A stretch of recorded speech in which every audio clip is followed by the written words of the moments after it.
नमस्कार। आप सभी शिक्षक साथियों और छात्रों का स्वागत है मेरे YouTube चैनल रीमेक एडुपाथ में। प्लीज़ सब्सक्राइब दिस चैनल अगर आपने नहीं सब्सक्राइब किया है and hit the bell icon. आज हम लोग कक्षा 7 के पाठ 2 का अध्ययन करेंगे, इतिहास की पुस्तक अतीत से वर्तमान की। और इस पाठ के प्रमुख बातों को विशेषकर हम लोग जानेंगे। आप सभी छात्रों से ये अनुरोध है कि आप पाठ को अपने स्तर से विस्तार से पढ़ लीजिएगा।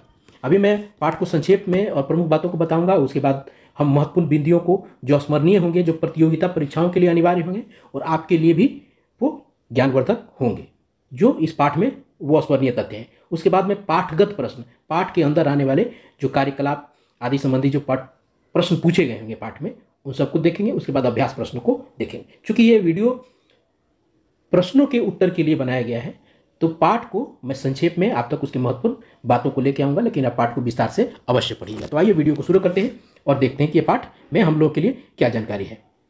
नए राज्य और राजाओं का उदय। इस पाठ में हम नए राज्य और राजाओं के उदय से संबंधित उनके बारे में जानेंगे। कौन कौन से राज्य हुए, कौन कौन से राजा हुए और उनका उदय कैसे हुआ, उनका उत्थान कैसे हुआ, कौन कौन आगे बढ़े। हम सबने पढ़ा है कि भारत के पश्चिमी किनारे पर अरबों का आगमन हो गया था।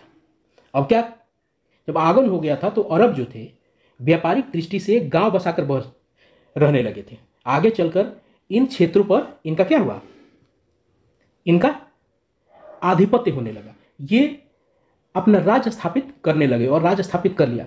इसी समय उत्तर और मध्य भारत में राजपूतों का उदय हुआ और अन्य राजाओं का भी उदय हुआ। और इनका उदय गुप्त वंशीय साम्राज्य के पतन के बाद 7वीं से 12वीं शताब्दी के बीच हुआ। परिणाम स्वरूप उत्तर और दक्षिण दोनों ओर के भारतीय क्षेत्रों में छोटे बड़े राज्यों का उदय हुआ। हर्षवर्धन ने उन छोटे राज्यों को मिलाकर एक बड़ा राज्य को बनाने का प्रयास किया था, लेकिन वो असफल रहे थे।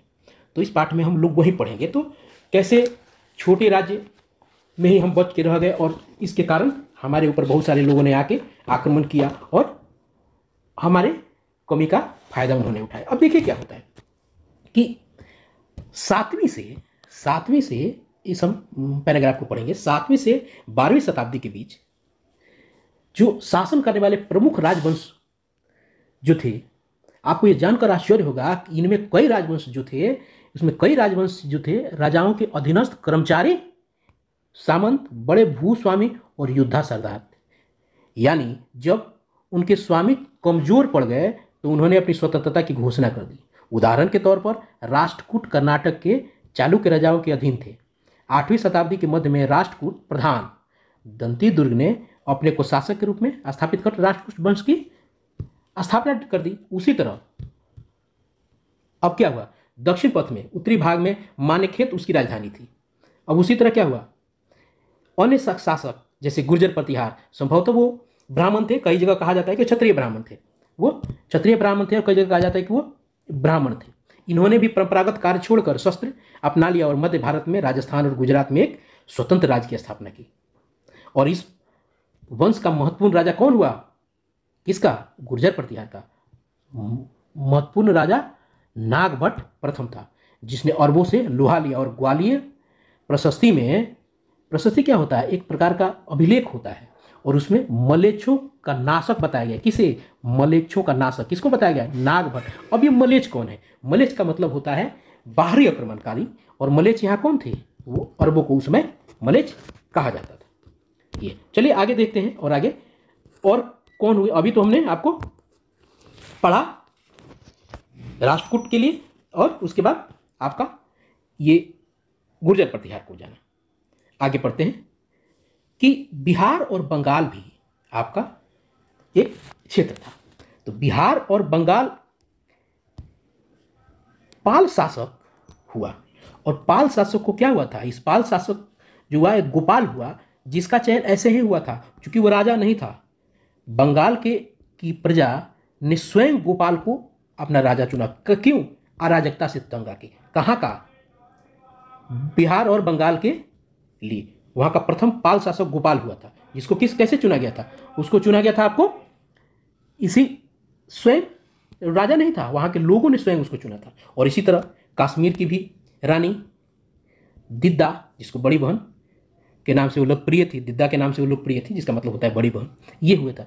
तो अभी हम लोगों ने कौन कौन से लोगों को जाना कि 8वीं सदी में राष्ट्रकूट तंत्रिक दुर्ग ने अपना शासन राष्ट्रकूट वंश के रूप में किया, गुर्जर प्रतिहार किया, उसके बाद आपको पाल वंश हुआ, उसके बाद दिद्दा का शासन हुआ। ये कुछ जो नए शासन उभर के आए। अब अन्य लोग मंत्रियों और सैनिकों और महत्वपूर्ण लोगों के समर्थन में से शासक बने। हमने पढ़ा ना कि बहुत सारे लोग राजा नहीं थे, लेकिन वो क्या मंत्रियों, सैनिकों और महत्वपूर्ण लोगों के समर्थन से शासक बने। और इस काल में इतिहास के 4 राजपूत वंश हुए। इस काल में क्या हुए?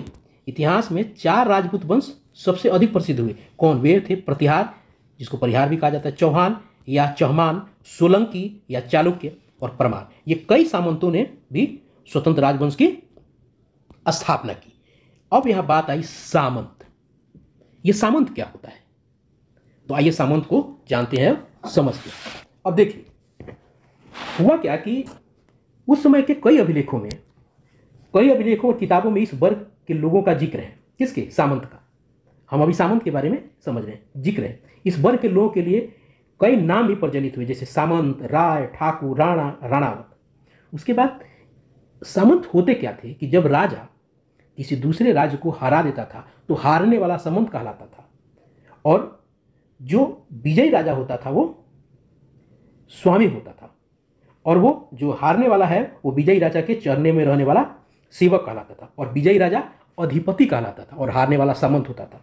उस समय उनके लिए, उन सब के लिए एक उपाधियों का भी जिक्र मिलता है। अब देखिए जैसे होता क्या था, उपाधियों का जिक्र मिलता है। जो हारने वाला राजा है वो कैसे क्या करता था? अब देखिए उपाधि के लिए देखिए, परम भंडारक, परमेश्वर महाधिराज श्री भोजदेव के चरणों में रहने वाले महासामंत महाराजाधिराज श्री क्षितिपाल का शासन था। अब देखिए ये परम भट्टारक परमेश्वर महाधिराज श्री भोजदेव, ये कौन है?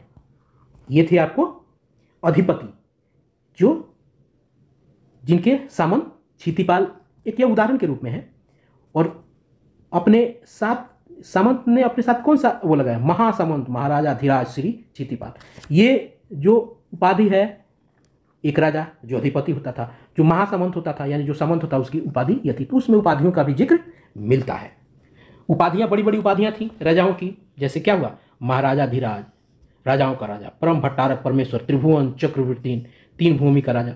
उसी प्रकार अधिकारी भी होते थे। तो अधिकारी में संधि विग्रही, विदेशी विभाग का अक्षपाट, टालिक, आर्थिक या राजस्व मंत्री, इसी तरह कई सारे और पदाधिकारी थे।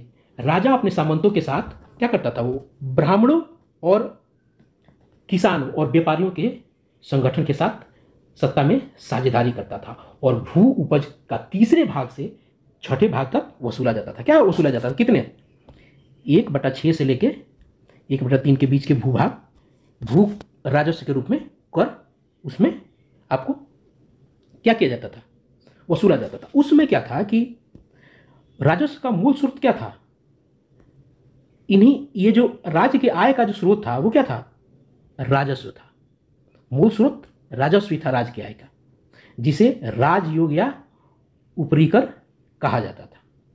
और यही बात आगे जाके लगान के रूप में उसको समझा जाता था, और लगान मानकर उसे वसूला जाता था। अब आगे देखते हैं कि और भी कई सारी चीज़ें हमको इनके लिए, कुछ वैभवशाली शासक होने के लिए इन्होंने कई और अपनी अपनी बातों को आगे बढ़ाया। उसके बाद आता है कन्नौज का संघर्ष। अब देखिए हम सभी जानते हैं कि भारत पर अरबों का आक्रमण के बाद प्रायद्वीपीय भारत में 3 महत्वपूर्ण शक्तियों का उदय हुआ। ये 3 महत्वपूर्ण शक्तियां तो कई उभरी, लेकिन महत्वपूर्ण शक्तियां हैं। मध्य और पश्चिमी भारत में गुर्जर प्रतिहार, दक्कन के राष्ट्रकूट और बंगाल के पाल। इसको हम आगे मानचित्र के माध्यम से भी देखेंगे। 3 लोग महत्वपूर्ण रूप से आपको शक्तियां उभर के आई, और इन सब की केंद्र बिंदु थी ये त्रिशक्ति जो थी, ये कन्नौज जो उसमें एक ऐसा केंद्र बिंदु था जहां से आपको पूरे भारत पर राज करने के लिए वो एक केंद्र के रूप में था, और जिसके चलते ये तीन जो महाशक्तियां थे वो आपस में हमेशा टकराती थी। इस संघर्ष का अखाड़ा कन्नौज बना। अब इस कन्नौज के चलते क्या हुआ कि कन्नौज चूंकि हर्ष की राजधानी थी, हमने छठे क्लास में पढ़ा है, और उत्तर भारत का एक प्रसिद्ध राज्य था, और इस नगर पर अधिकार जो कर लेता था वह उत्तर भारत के राजा के रूप में प्रतिष्ठित हो जाता था, और जिसके चलते ये लोग हमेशा आपस में लड़ते रहते थे। और कन्नौज पर अधिकार स्थापित करने की इच्छा रखने वाले तीनों शक्तियां परस्पर युद्ध करते करते थक गए थे, और वे आपस में युद्ध में इतने व्यस्त हो गए कि उनको यह भी पता नहीं चला कि वे कितने कमजोर हो गए। अंततः तीनों राज्यों का क्या हुआ? पतन हो गया। तीनों राज्यों का पतन हो गया। अब उस समय प्रायद्वीपीय अनेक छोटे छोटे राज्यों में भी बटा था। उसमें प्रायद्वीपीय अनेक छोटे छोटे राज्यों में भी बटा था।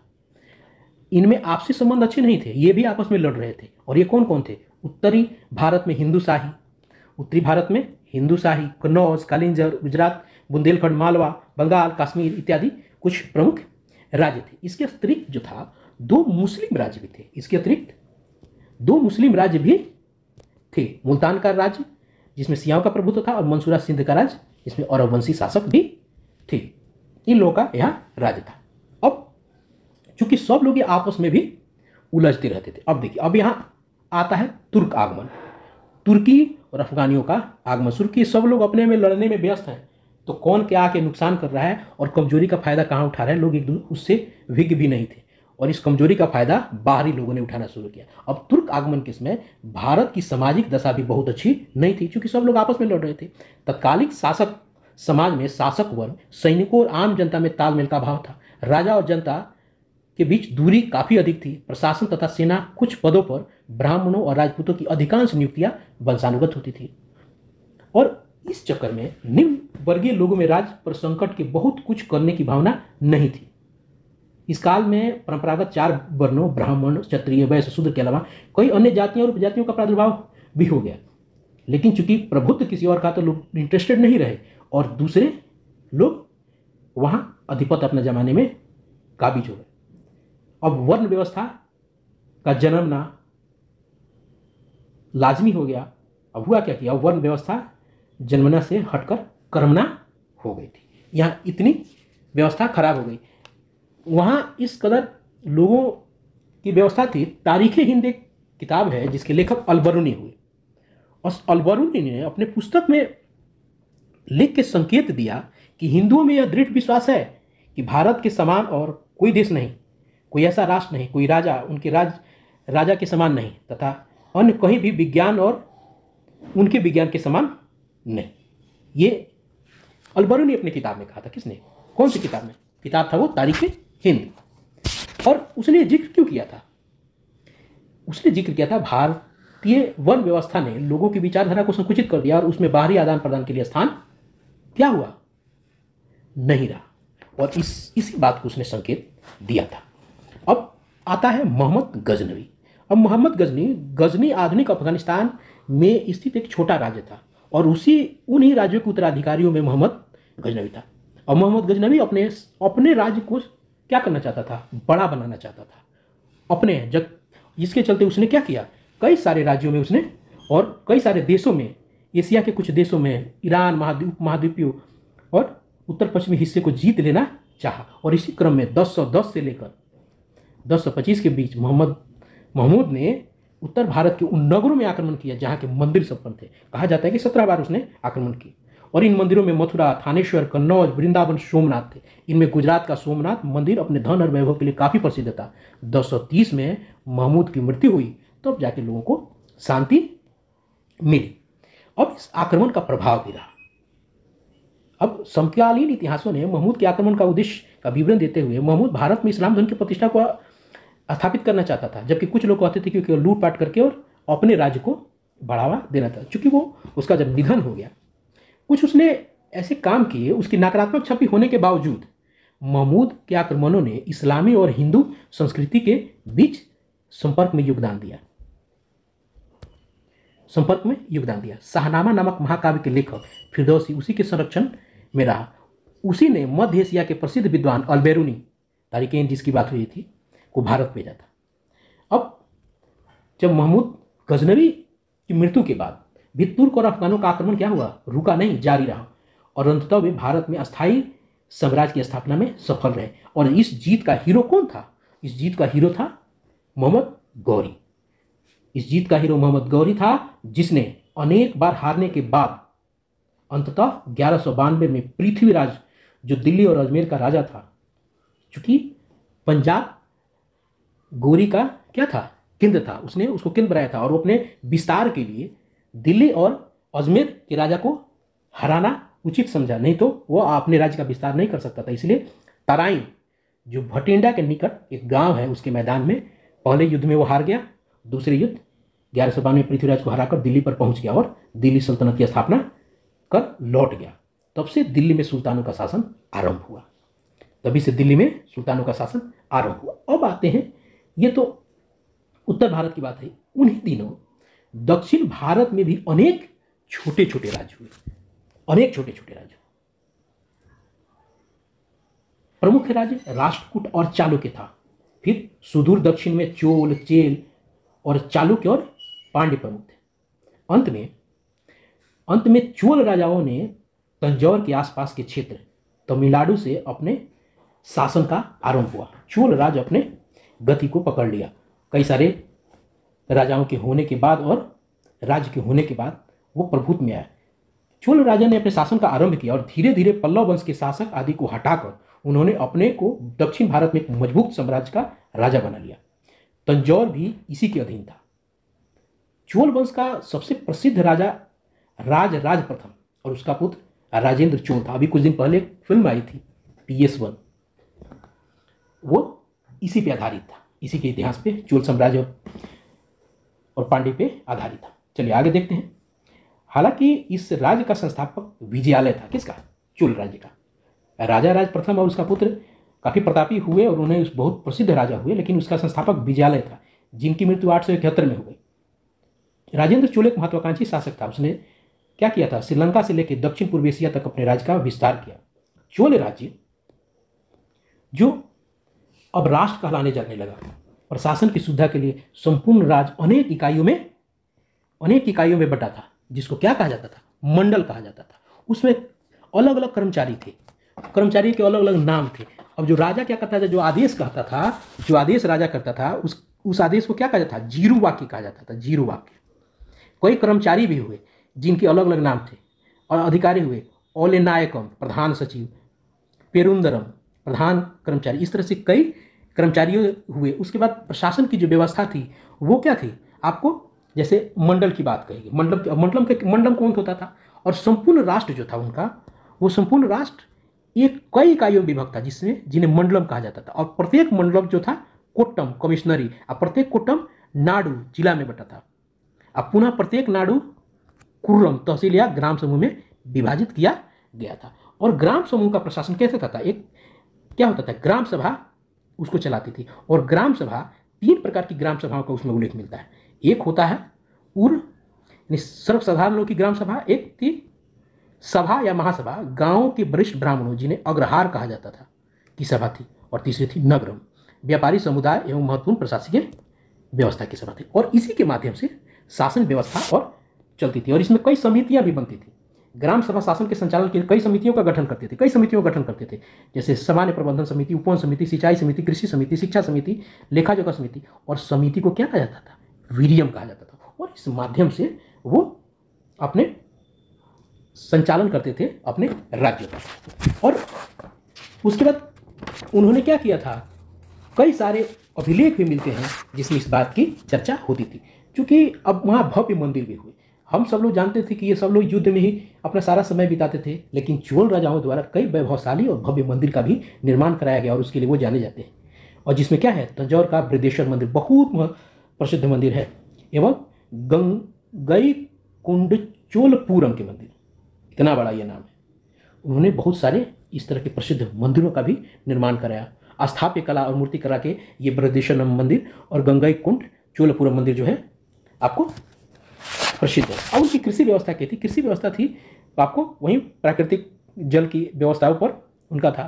चोल प्रशासन ने कृषि पर समुचित ध्यान देकर अनेक राज्यों को समृद्ध बनाने का प्रयास किया। उसमें दक्षिण भारत में कृषि योग्य भूमि पर्याप्त मात्रा में उपलब्ध थी। जंगलों को साफ करके भी उन्होंने कृषि के लिए भूमि उपलब्ध कराने का प्रयास किया, कृषि योग्य भूमि बनाने का प्रयास किया गया। अब उसमें समकालीन सूत्रों ने हमें ज्ञात होता है कि सिंचाई के साधनों की रक्षा एवं विस्तार को पुण्य कार्य के रूप में देखा जाता था। सिंचाई के लिए कई पद्धतियां अपनाई गई, जलाशय बनाया गया, उसमें पानी को रोक किया जाता था। उसमें एक शब्द होता था अनिकट। अनिकट का मतलब तमिल में 2 शब्दों से मिलकर बना, जिसे अर्नी का मतलब होता है बांध और कट्टू का मतलब होता है निर्माण, यानी बांधों का निर्माण। तो कई सारे अनिकट हुए, बहुत बड़े बड़े बांध भी बनाए गए। इनके नियंत्रण से सिंचाई व्यवस्था वहाँ चलती थी। अब आता है अंत में पाल वंश। हम सब ने पाल वंश के बारे में शुरू में ही पढ़ा और जाना कि पाल वंश क्या हुआ। बिहार और बंगाल पर इन्होंने शासन किया था और यहीं से इन्होंने अपने शासन को आगे बढ़ाया था। सबको पता है कि इस वंश का संस्थापक कौन था? गोपाल। और ये जो वंश है मूर्तिकला और कला के लिए बहुत महत्वपूर्ण है। और इन्होंने क्या किया कि गोपाल के बाद धर्मपाल, देवपाल एवं महिपाल अनेक ऐसे राजा हुए जिन्होंने उत्तरी भारत में एक मजबूत राज्य के रूप में उभरने का प्रयास किया। अब इन्होंने मूर्तिकला और शिक्षा कला पर इन्होंने बहुत जोर दिया और इस पाठ में हम लोग इसी 2 पर ज़्यादा क्या करेंगे, हम लोग जोर देंगे। और मूर्तिकला की एक विशिष्ट शैली जो भारतीय कला की पूर्वी भारत की शैली कही जाती है, इस पे इन्होंने काम किया और यही इन्हीं का देन है। और नालंदा, बोधगया, कुर्किहार इनके कला का क्षेत्र था। इनकी राजधानी थी जो मुंगेर थी, संभवतः मुंगेर इनकी राजधानी थी, जिसका जिक्र यहाँ किताब में भी है। संभवतः मुंगेर, बिहार का मुंगेर इनकी राजधानी थी। अब देखा जाए तो शिक्षा के क्षेत्र में भी इनका अलग योगदान है। अब इनकी शिक्षा में देखा जाए तो आपको विक्रमशिला विश्वविद्यालय के बारे में हम लोग सुनते हैं। जी, विक्रमशिला विश्वविद्यालय किसने निर्माण कराया? धर्मपाल ने। ये भागलपुर जिले में विक्रम विश्वविद्यालय का निर्माण धर्मपाल ने करवाया था और उसने नालंदा बिहार को क्या किया? इसको दान में दे दिया। किसने? धर्मपाल ने। तो गोपाल ने भी कई ऐसे अपने कार्य किए। गोपाल ने अपने शासन में उदंतपुरी, वर्तमान में बिहार शरीफ में, एक मठ और विश्वविद्यालयों का निर्माण कराया था। पटना संग्रहालय में कुछ ऐसी मूर्तियां हैं जिसको हम देख सकते हैं। एक सारी जो सारण का पुराना नाम था, उसमें प्राप्त अवलोकितेश्वर यानी विष्णु की मूर्ति, भूमि स्पर्श की मुद्रा में बुद्धा मैत्री की प्रतिमा आदि प्रमुख है जो गांधी संग्रहालय में देखी जा सकते हैं। ये सब पाल वंश में थे। इस प्रकार इस पाठ में प्रमुख बातें यही रही। हम लोगों ने इसमें चोल साम्राज्य, पाल वंश, गुर्जर प्रतिहार, गौरी, गजनी, इसके बारे में हम लोग जाना। आशा है आपको इससे लाभ मिला होगा और आपको इससे फायदा होगा। आगे भी आप अपने बच्चों के साथ, अगर यदि आप शिक्षक हैं, छात्र हैं, तो मित्रों के साथ भी इसको शेयर जरूर कीजिएगा। तो आइए आगे देखते हैं महत्वपूर्ण बिंदुओं को, पाठगत प्रश्नों को और अभ्यास के प्रश्नों को। तो आइए उन सब चीज़ों को देखते हैं। स्मरणीय तथ्य, जो बिंदु, जो तथ्य पाठ में महत्वपूर्ण थे, जो प्रतियोगी परीक्षाओं के लिए बहुत महत्वपूर्ण है और आपके लिए तो महत्वपूर्ण है ही। आइए उसको देखते हैं। नागभट्ट गुर्जर प्रतिहार वंश का शासक था। प्रतिहार वंश का दूसरा नाम क्या था? परिहार वंश। उसी तरह चौहान वंश का दूसरा नाम चौहान वंश था। सोलंकी वंश का दूसरा नाम चालुक्य वंश था। विजय प्राप्त करने वाला राजा अधिपति कहलाता था और अधिपति से हारा हुआ राजा सामंत कहलाता था। अधिपति अपने नाम के साथ परम भट्टारक, परमेश्वर, महाधिराज उपाधि के रूप में लगाते थे। सामंत अपने नाम के साथ महासामंत, महाधिराज उपाधि के रूप में लगाते थे। अब आप देखते हैं कुछ उपाधियों और पदाधिकारियों के नाम के अर्थ।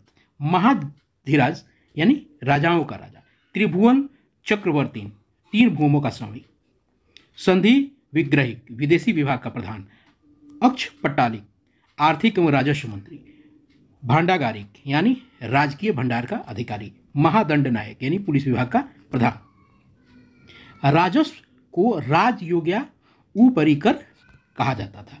मंसूरा पहले सिंध को कहा जाता था। तारीख हिंद के लेखक कौन थे? अलबेरुनी थे। कौन थे? अलबेरुनी थे।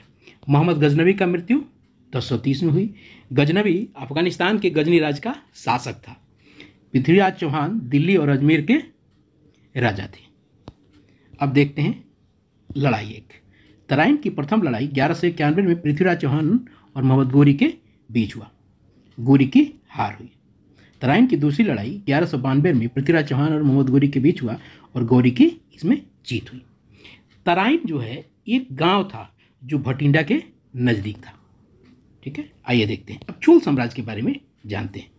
बहुत ही भारत का एक बहुत बड़ा साम्राज्य जिसने बहुत सारे बदलाव किए और आज के दौर में उसके बहुत सारे बदलाव जो हैं उसी को हम लोग मानते हैं। आइए देखते हैं। चोल साम्राज्य का संस्थापक विजयालय था। राजेंद्र चोल प्रसिद्ध चोल राजा राज प्रथम का पुत्र था।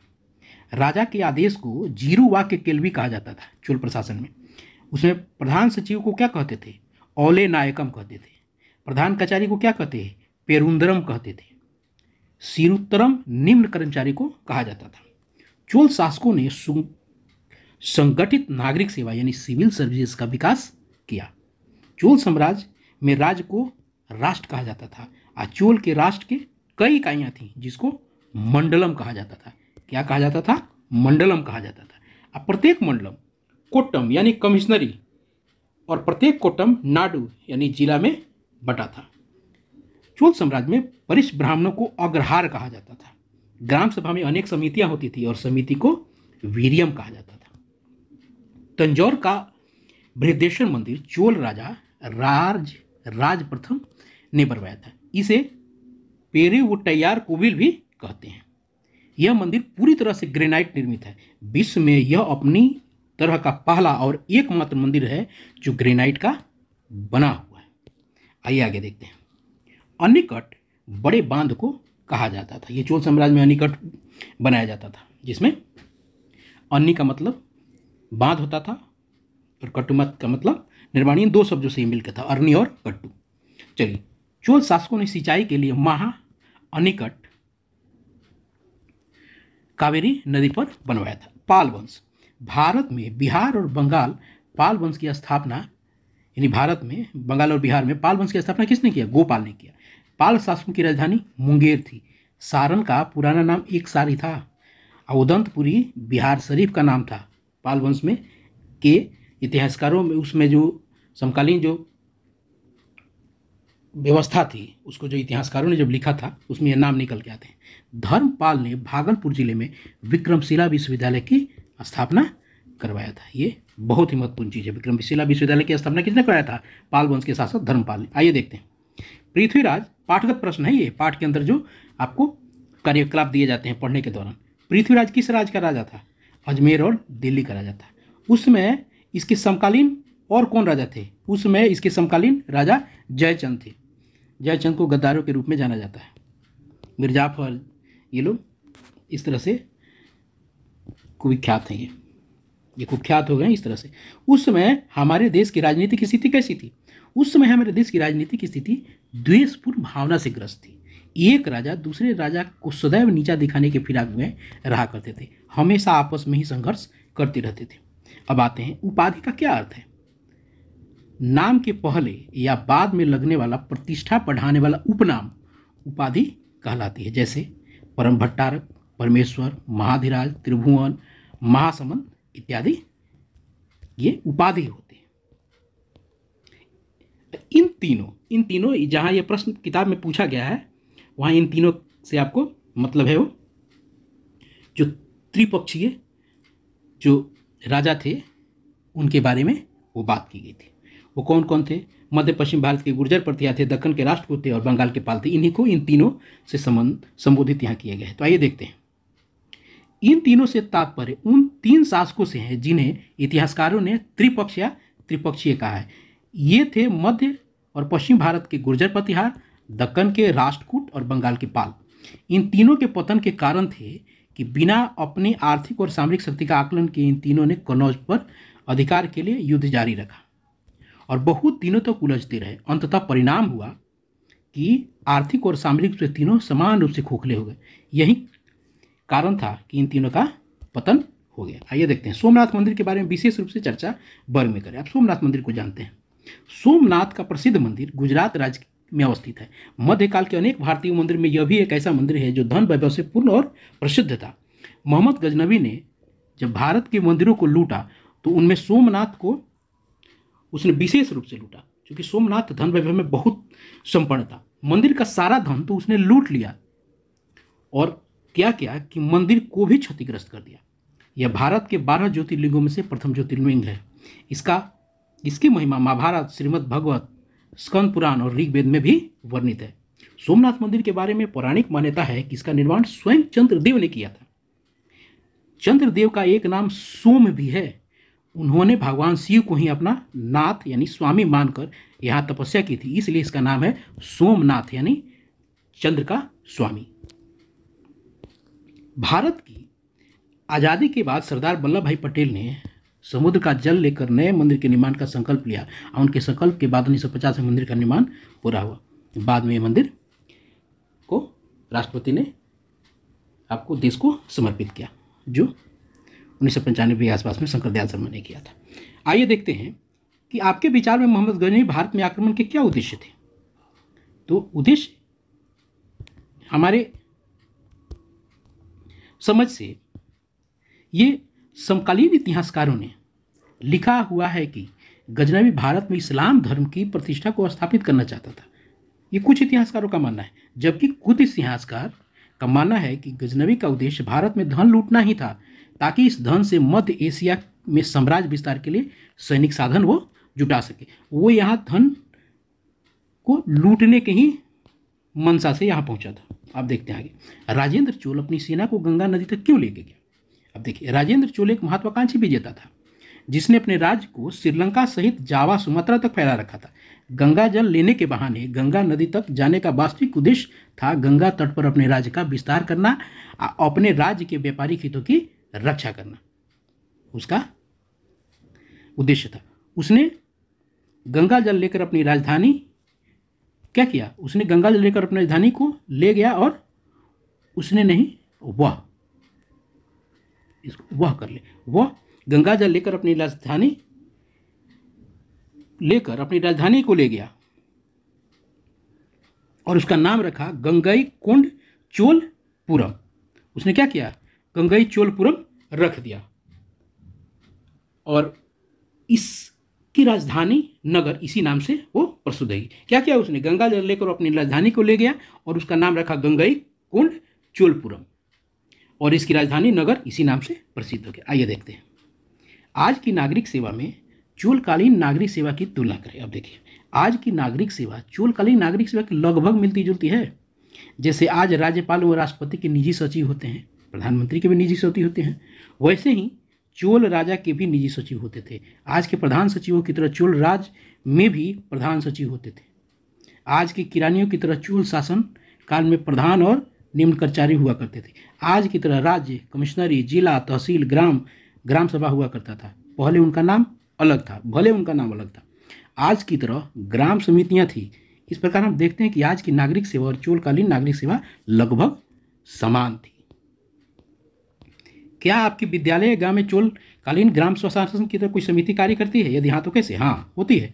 स्कूल की समिति में एक राजकीय पदाधिकारी के साथ ग्राम पंचायत के मुखिया, ग्राम के कुछ संभ्रांत पढ़े लिखे लोग स्कूल से समिति में रहते हैं और स्कूल के संचालन की देखरेख करते हैं। ग्राम में भी तदनुसार समितियां निर्मित की जाती हैं। गांव में वैसी समिति ग्राम पंचायतें हैं। ग्राम पंचायत के मुखिया और सरपंच सहित अनेक सदस्य निर्वाचित किए जाते हैं। मुखिया प्रशासनिक और नागरिक सेवा का काम देखता है तथा समिति दो ग्रामीणों के बीच झगड़े को सुलझाता है। आइए देखते हैं 11वां। भारत के वैसे मंदिरों का पता लगाएं जहां आज भी भक्तों द्वारा बहुमूल्य उपहार चढ़ाए जाते हैं। उपहार चढ़ाने के पीछे लोगों की क्या मंशा रहती है? इसका उत्तर क्या हो सकता है? भारत के सभी मंदिरों में कुछ न कुछ चढ़ावा तो चढ़ता ही है, लेकिन सर्वाधिक मूल्यवान चढ़ावा तिरुपति मंदिर तथा शिरडी के साईं मंदिर में चढ़ता है। पटना के महावीर मंदिर में भी चढ़ावा चढ़ता है, लेकिन उतना नहीं जितना उपरोक्त दोनों मंदिरों में चढ़ता है। पटना के महावीर मंदिर की आय से पटना में ही एक कैंसर अस्पताल चलाया जा रहा है। मंदिर में चढ़ावे के पीछे लोगों की मंशा अपने धर्म का उत्थान व कल्याणकारी योजना में सहयोग करना होता है। आइए देखते हैं आगे अभ्यास के प्रश्न। अब देखिए यहाँ क्या है, अब यहाँ है, अब देखिए कैसे मिलाते हैं। सोमनाथ का क्या है? गुजरात। अब यहाँ क्या है? पाल वंश का किससे बंगाल से। गोपाल, लोगों द्वारा चयनित शासक। कन्नौज, त्रिपक्षीय संघर्ष के लिए। अब मध्य भारत, गुर्जर प्रतिहार, इससे सुमेलित हुआ और इससे ये जुड़ी बनेगा। आइए देखते हैं और प्रश्न के उत्तर। दक्षिण के प्रमुख राज्य कौन कौन से थे? तो दक्षिण के प्रमुख राज्य निम्नलिखित थे: चोल, चेर, पांड्य, राष्ट्रकूट, चालुक्य। आइए आगे देखते हैं। उस राज्य के राजा कौन कौन सी उपाधियां धारण करते थे? उस समय के राजा अनेक और बड़ी बड़ी निम्नलिखित उपाधियां धारण करते हैं: महाधिराज, परम भट्टारक, परमेश्वर, त्रिभुवन, चक्रवर्तीनाथ। बिहार और बंगाल में किन वंशों का शासन था? बिहार और बंगाल में पाल वंशों का शासन था। आइए समझें। तमिल क्षेत्र में किस तरह की सिंचाई व्यवस्था का विकास हुआ? सिंचाई के लिए कई पद्धतियां अपनाई गई। उस समय सिंचाई के लिए तालाब, जलाशय जिसमें जल द्वार हो और कुओं का इस्तेमाल होता था। वर्षा के जल को बड़े बड़े तालाबों में एकत्र किया जाता था और तालाब के जल को खेतों तक पहुंचाने के लिए नहरों का निर्माण किया गया। बड़ी सिंचाई योजनाओं के लिए बांध, अणिकट भी होते थे। क्लियर है? चलिए आगे देखते हैं। कन्नौज शहर 3 शक्तियों के संघर्ष का केंद्र बिंदु क्यों बना? यहां त्रिपक्षीय संघर्ष हुआ करते थे ना। चलिए आइए देखते हैं। कन्नौज उत्तर भारत का एक प्रसिद्ध नगर था जो कभी हर्षवर्धन की राजधानी रह चुका था। जो इस नगर पर अधिकार कर लेता वह उत्तर भारत के राजा के रूप में प्रतिष्ठित हो जाता था। इस पर अधिकार का मतलब था कि वह शासक गंगा, जमुना, दोआब के उपजाऊ मैदान पर अधिकार कर लेता तो राजस्व का एक बड़ा जरिया बनता। कन्नौज नदी के तट पर होने के कारण नदी मार्ग से होने वाले व्यापार की दृष्टि से उत्तर एवं पूर्वी भारत के मध्य महत्वपूर्ण कड़ी थी। कन्नौज गंगा के किनारे अवस्थित था, अतः यहाँ से अधिक व्यापारिक कर वसूले जाने की आशा थी। इन्हीं कारणों से कन्नौज गुर्जर प्रतिहार, राष्ट्रकूट और पाल तीनों का केंद्र बिंदु बन गया। उनके संघर्ष का केंद्र बिंदु यह बन गया था। कहा जा सकता था गंगा जो था वो, कन्नौज जो था वो गंगा के तट पर, और वो व्यापारिक एक रास्ता था जिससे व्यापार हो सकता था। व्यापारिक रास्ता होने से वहाँ कर लोगों को मिल सकता था। चूँकि दोआब से उस एरिया में फसल ज़्यादा होती, अनाज ज़्यादा होती, ये बहुत ऐसे कारण थे जिससे वो संघर्ष का कारण केंद्र बन के रहा। 7वां, मोहम्मद गजनवी अपने विजयी अभियानों को क्यों सफल रहा? मोहम्मद गजनवी अपने विजयी अभियानों में क्यों सफल रहा? चलिए आइए देखते हैं। मोहम्मद गजनवी ने लूट नीति को अपनी विजयी अभियानों के लिए अपनाया। उसने जब भी आक्रमण किया तो मंदिरों के साथ साथ बड़े नगरों को लूटा। उसने कभी भी भारत में अपने अस्थायी शासन की बात नहीं सोची। इन लूट अभियानों में सदैव सफल होते रहने का एकमात्र कारण था कि यहाँ के राजाओं शासकों में मेल नहीं था। समकालीन राजा यद्यपि शक्तिशाली थे, लेकिन उन्होंने आपस में ही लड़ते रहने को अपनी शान समझते। आपसी संघर्ष ने भारतीय राजाओं को कमजोर कर दिया था। राजाओं में विद्वेष था। किसी का राज लूटता रहता तो अन्य सभी देखते रहते और अंदर ही अंदर प्रसन्न होते रहते। आपसी सहयोग व एकता की कमी के कारण महमूद गजनवी अपने अभियानों में सफल होता रहा। अब आइए देखते हैं सामंतवाद का उदय किस प्रकार हुआ। 7वीं से 12वीं शताब्दी के बीच भारत में सामंतवाद का उदय हुआ। उस समय की पुस्तकों और अन्य अभिलेखों में सामंत को अनेक नाम दिए गए, जैसे सामंत, राय, ठाकुर, राणा इत्यादि। उस समय के राजा जब किसी अन्य राजा को युद्ध में हराता था तो उसके राज्य को अपने राज्य में मिला लेता था, लेकिन लगभग 1000 ईस्वी के आसपास युद्ध में हारे हुए राजा को उसी स्थिति में उसके राज्य वापस मिल जाते थे जब वह विजयी राजा की अधीनता मान लेता था। बदले में उसे कुछ शर्तों को भी मानना पड़ता था। पराजित राजा को यह स्वीकार करना पड़ता था कि विजयी राजा उसका स्वामी है और वह विजयी राजा के चरणों में रहने वाला दास है। पराजित राजा विजयी राजा का सामंत कहलाता था। इसी प्रकार सामंतवाद का उदय हुआ। आइए समझें। तत्कालीन राज्य की प्रशासनिक व्यवस्था आज की प्रशासनिक व्यवस्था से कैसे भिन्न थी? आइए देखते हैं। तत्कालीन राज्यों की प्रशासनिक व्यवस्था आज की प्रशासनिक व्यवस्था से बहुत अर्थों में भिन्न थी। आज प्रजातांत्रिक व्यवस्था है, जबकि उस समय राजतंत्र था। उस समय के अधिकारी राजा की मर्जी से नियुक्त होते थे, जबकि आज प्रशासनिक सेवा के अधिकारी को बड़ी परीक्षा से गुजरना पड़ता था। अब और भी कई अंतर थे। भंडारी जैसे अधिकारी आज नहीं हुआ करते। उस समय भंडारी किस लिए हुआ करते थे? क्योंकि अनाज के रूप में कर उपज का 1/6 से 1/3 के बीच वसूला जाता था। उत्पादों से उत्पाद का एक हिस्सा लगान मानकर वसूला जाता था।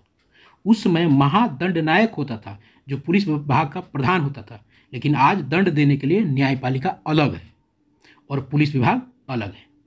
आज पुलिस का काम दोषियों को पकड़ना मात्र है, दंड न्यायपालिका दिया करती है। इस प्रकार देखते हैं कि तत्कालीन राज्यों की प्रशासनिक व्यवस्था और आज की प्रशासनिक व्यवस्था में कई अर्थों में भिन्न थी।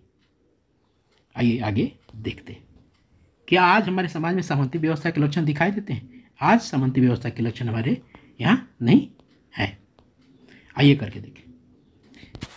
मध्यकाल के मंदिर अपने धन दौलत के लिए काफी प्रसिद्ध थे। भव्यता के दृष्टिकोण से आप अपने पास के मंदिर से तुलना करें। तो ये करके देखना है आपको। इसको आप अपने मंदिर से और उसमें के मंदिर की तुलना आप कर सकते हैं। आपके नज़दीक अगर कोई मंदिर होगा तो उससे आप तुलना कर सकते हैं, बड़े बड़े मंदिर। धन दौलत की दृष्टि से आज तिरुपति मंदिर और शिरडी का साई मंदिर, साई राम मंदिर से हम कर सकते हैं। हमारे आसपास के मंदिरों में यदि तुलना करें तो पटने का महावीर मंदिर किसी भी दृष्टि से भव्यता और धन्य दान से किसी प्रकार का कम नहीं है। आधुनिक काल में निर्मित मंदिर में आधुनिकता के पुट है। दान दक्षिणा में यहाँ भी भारी चढ़ावा चढ़ता है। मंदिर अपनी आय से अनेक सामाजिक सेवा संस्थान चलाता है और सामाजिक कार्य करता है। मंदिरों के सहयोग से अस्पताल और विद्यालय आज चल रहे हैं। अब भारत के मानचित्र पर प्रतिहार, पाल और राष्ट्रकूट वंश द्वारा शासित क्षेत्रों को दिखाएं। वर्तमान में भारत किस प्रकार से अवस्थित है? भारत की वर्तमान में ये नक्शा है, ये मानचित्र है। इसमें आइए देखते हैं। यह एरिया था ना, यह पाल वंश में था। ये बिहार का भी यहाँ से हिस्सा पड़ता है। ये पाल वंश का था। यह जो एरिया था ये प्रतिहार का था। कहा जाता है मध्य भारत, और चालुक्य इस एरिया में थे। यही इस तरह से आज के भारत के नक्शे में अगर देखा जाए तो तीनों इस तरह देख सकते हैं। आशा है आपको इससे लाभ होगा और आपके बच्चों को लाभ होगा। यदि आप शिक्षक हैं, छात्र हैं, आपको लाभ होगा। आप क्या करेंगे, वीडियो को रोक कर आप उसमें प्रश्न उत्तर को आप उतार लीजिए। आप अपना ध्यान रखें। Thank you so much. बहुत जल्दी ही अगले पाठ का वीडियो लेके आपके लिए उपस्थित होगा। Thank you so much. ध्यान रखिए अपना।